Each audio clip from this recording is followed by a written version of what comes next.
Remarkably Bright Creatures has been very well received. At the time of recording, it has 7.8 out of 10 on IMDb across 18,000 reviews and ratings. It has a Metascore of 56, which is more in line with my perspective. And I'm saying all of this because I didn't love it. I didn't hate it. There's one aspect that I really detested, and it's not that it doesn't serve a purpose, but I still hated it. I'll expand on that in a moment, but I do think, in my opinion, it's overrated. It's good. It has a lot to offer. There are things about it that I will praise, but at the same time, there are things that I don't think were done very well, and I don't think it's 7.8 out of 10. I think it is definitely overrated, but I'm saying all of this because a lot of people do seem to love it. So I'm borderline recommending it, but I'd say watch it and come to your own conclusion. This was released this year in 2026. It's directed by Olivia Newman, written by Newman and John Whittingham, based on Remarkably Bright Creatures by Shelby Van Pelt, with a cast including Sally Field, Lewis Pullman, and various others. We have a brilliant cast, great performances, and the narrative sounded interesting, but from the very beginning, and I think I do mean the very, very beginning, there was at least one aspect that I detested. And this is because we have voiceover narration from the perspective of an octopus.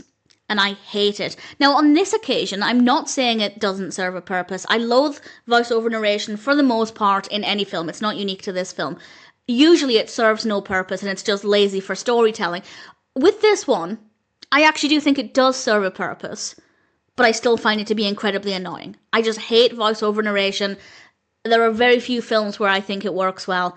And while it does serve a purpose here, I didn't like it. And that is throughout the film frequently enough that I found it to be really annoying. So if you're in the same boat there as I am, that's something to bear in mind, that it is really annoying. But as I said, credit where it's due, compared with many, many other films that use voiceover, I do actually feel like it serves a purpose here. The film looks amazing. The performances are very strong. The narrative, as a concept, is good, and certain aspects are well executed, but it is tremendously slow. The film itself is just under 2 hours. We could remove half an hour from here and there. It would have been a much tighter story, and because I wasn't bored with a lot of the pacing, I think I might have felt a lot more emotions and had a stronger emotional response to it, but because it's very, very slow, I did spend a lot of time wishing for it to hurry up, so my main feeling was boredom for a lot of it. It's about an individual, Sally Field's character, called Tova, and she is a cleaner at this museum, this aquarium.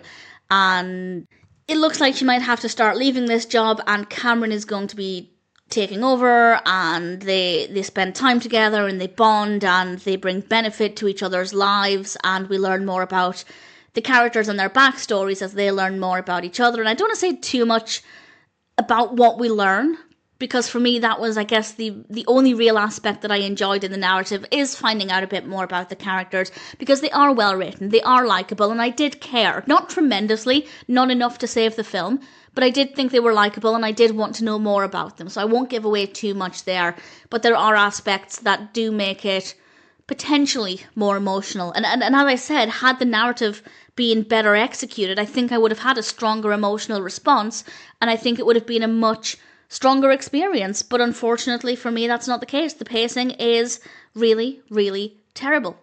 And on top of that, for me, we have the annoying voiceover. Again, I do think it serves a purpose here. I think it still would have worked without it. I think they could have still had the same narrative, but I still found that to be really annoying. On the flip side, stunning lighting, gorgeous locations, brilliant camera work, really good music, very well written, believable characters, really great performances, but the narrative is slow. The film made me feel not very much other than boredom, because there is so much slowness in between the good scenes. I'm not saying I felt absolutely nothing during some of the heavier moments, but I felt very little compared with what I could have been feeling had the narrative been better executed. There are definitely a few scenes, a small few scenes here and there, that were interesting and moving, but because it took such a long time to get there, I was just losing the will, didn't really care anymore. So I don't think it's a great film. I'd say it's more than a good film, not quite a great film. Technically, it's a brilliant film. The technical aspects, fabulous. And I guess while I hate the voiceover narration, I think it was well executed in the sense that The volume is not too bad. It appears at moments that make sense within the story, so while I don't like it, I don't think it's badly done.